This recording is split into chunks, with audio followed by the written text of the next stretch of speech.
Welcome guys. सो आज की video में हम डिस्कस करेंगे आपके top 15 MCQs of your topic chemical reactions and equations, जो आपके जनरल साइंस की केमिस्ट्री का फर्स्ट टॉपिक बनता है। आपका जनरल साइंस जिसके भी सिलेबस में है, केमिस्ट्री का फर्स्ट टॉपिक ये बनेगा केमिकल रिएक्शंस एंड इक्वेशंस। सो इसके टॉप 15 एमसीक्यू हम आज करने जा रहे हैं। So question number first here is which of the following is a chemical change. तो इस टॉपिक में सबसे पहले आपको केमिकल चेंज और फिजिकल चेंज में डिफरेंस पता होना चाहिए और इनकी एग्जांपल्स भी पता होनी चाहिए।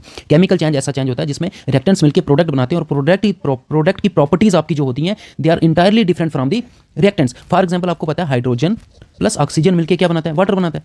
देखो हाइड्रोजन जो है वो जलता है, ठीक है, बर्न होता है। ऑक्सीजन तो हेल्प करता है बर्निंग में, लेकिन दोनों मिलके क्या बना रहे हैं, वाटर बना रहे हैं जो आग को बुझाता है। It means the property of the product is entirely different from the reactants. तो उसको बोलेंगे हम केमिकल चेंज। फिजिकल चेंज में जो प्रोडक्ट बनता है उसकी प्रॉपर्टी सेम ही होती है जो उसके रिएक्टेंट की थी, बस एक फिजिकल चेंज आता है उसमें, या तो स्टेट चेंज हो जाएगी। For example melting of ice, ice जब मेल्ट होती है तो जब सॉलिड फॉर्म में होती है तब भी वो H2 ही होता है, और जब लिक्विड फॉर्म में आती है तब भी वो H2 ही होता है। सिर्फ एक फिजिकल स्टेट उसकी चेंज हुई सॉलिड से liquid. So melting of ice is a physical example of physical change, ठीक है। तो यहाँ पे आपको कुछ एग्जांपल्स लिखी हैं, तो इनकी एग्जांपल्स आपको पता होनी चाहिए सारी की सारी, फिजिकल चेंज की भी और केमिकल चेंज की भी।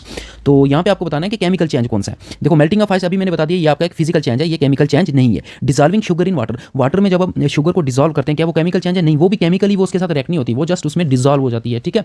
वो केमिकल रिएक्शन नहीं है। जैसे सॉल्ट को अगर आप पानी में डिसॉल्व करोगे वो केमिकल चेंज नहीं है, it is a physical change. वो सिर्फ उसमें डिसॉल्व हुआ है, उसके साथ रिएक्ट नहीं हुआ है, रिएक्ट होकर कुछ नया प्रोडक्ट नहीं बना है वहाँ पे।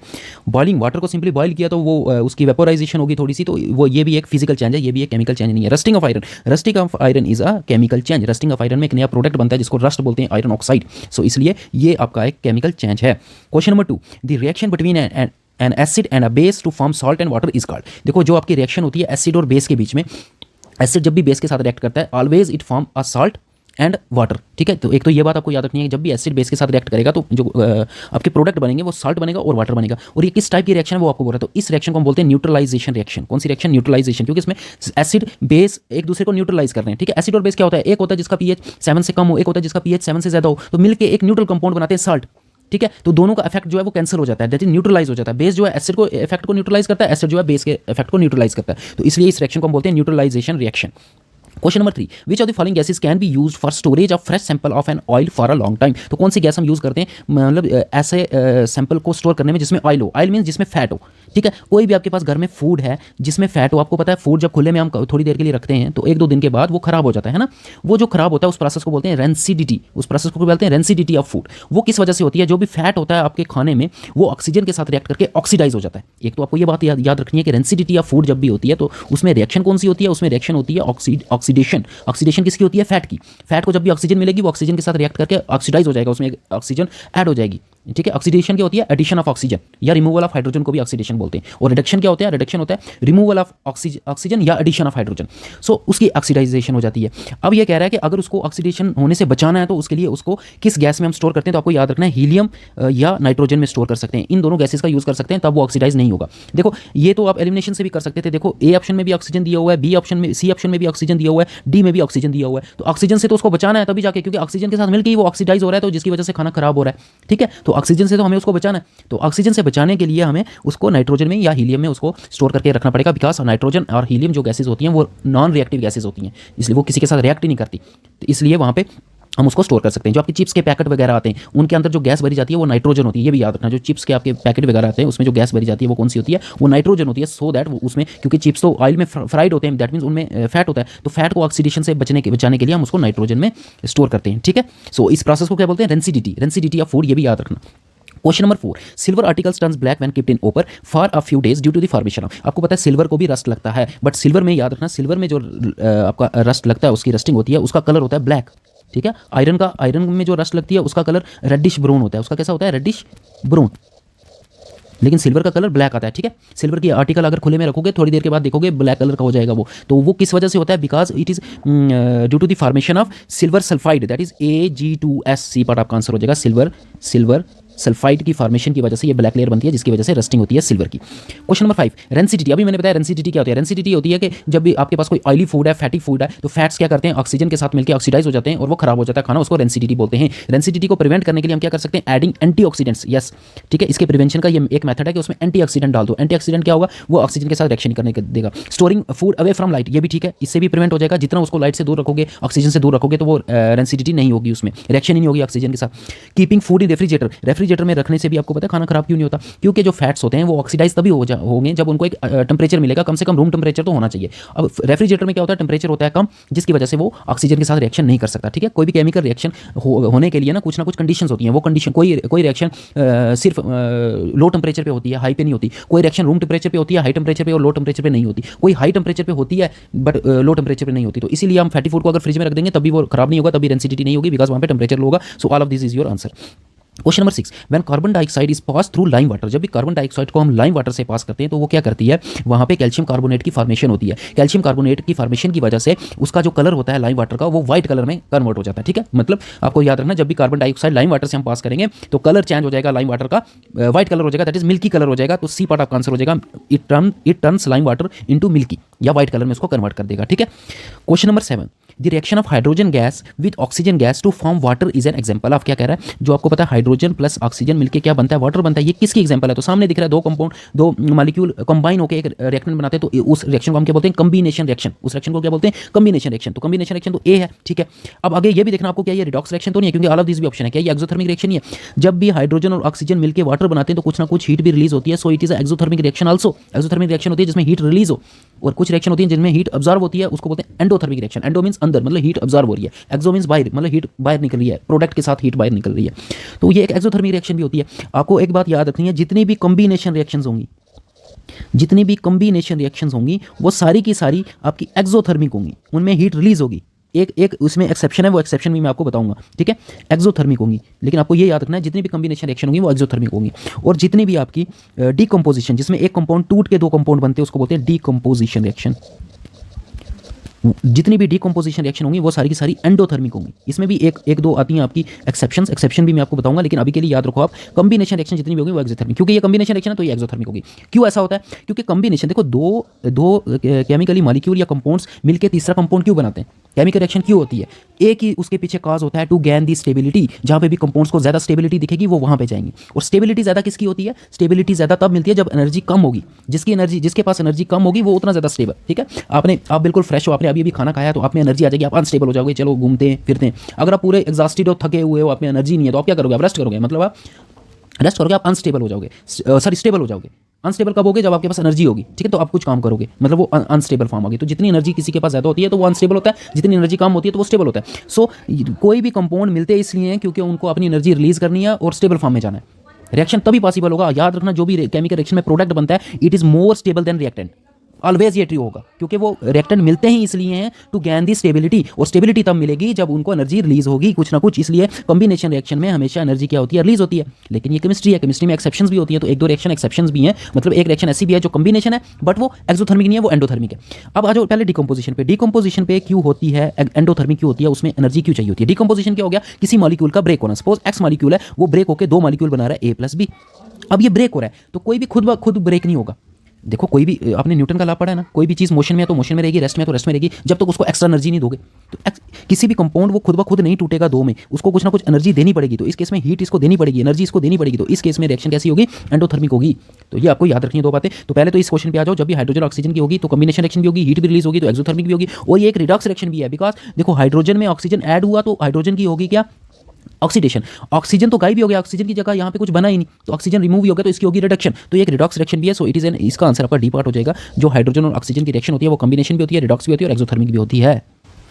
ये आपकी दो एक्सेप्शंस हैं। ये देखो N2 + O2 ये बनेगा नाइट्रोजन ऑक्साइड। ये एक कॉम्बिनेशन रिएक्शन है, होनी चाहिए थी एक्सोथर्मिक बट ये एंडोथर्मिक होती है। इनको कंबाइन होने के लिए आपको पहले एनर्जी भी देनी पड़ेगी तभी ये कंबाइन होंगे। सिमिलरली H2O2 ब्रेक होता है H2O में और हाफ O2 में, होनी चाहिए थी क्योंकि ये डिकम्पोजिशन रिएक्शन है, होनी चाहिए थी एंडोथर्मिक बट ये होती है एक्सोथर्मिक। सो ये दो एक्सेप्शंस आपने याद रखना है। केमिस्ट्री में एक्सेप्शंस तो आपको बहुत मिलने वाली हैं। ठीक है, question number 8, calcium oxide and water combine to form calcium hydroxide, this is an example of. तो अभी मैंने आपको बताया, देखो कैल्शियम और वाटर कंबाइन हो रहे हैं तो ये कॉम्बिनेशन रिएक्शन तो होगी। और जितनी कॉम्बिनेशन रिएक्शन होती हैं वो कैसी होती हैं, वो आपकी होती हैं उनमें हीट रिलीज होती है, दैट इज एक्सोथर्मिक होती है। सो आपका आंसर हो जाएगा D part, both A and C। और एक्सेप्शन मैंने आपको बता दी, एक्सेप्शन आपको ये याद रखनी है। ये इसकी एग्जांपल तो नहीं है ना, जब भी ये एग्जांपल्स होंगी तो एक्सेप्शन होगी। बाकी में आपने वही लॉजिक लगाना है कि अगर कॉम्बिनेशन हुई तो एक्सोथर्मिक होगी, अगर आपकी डिकम्पोजिशन हुई तो वो एंडोथर्मिक होगी।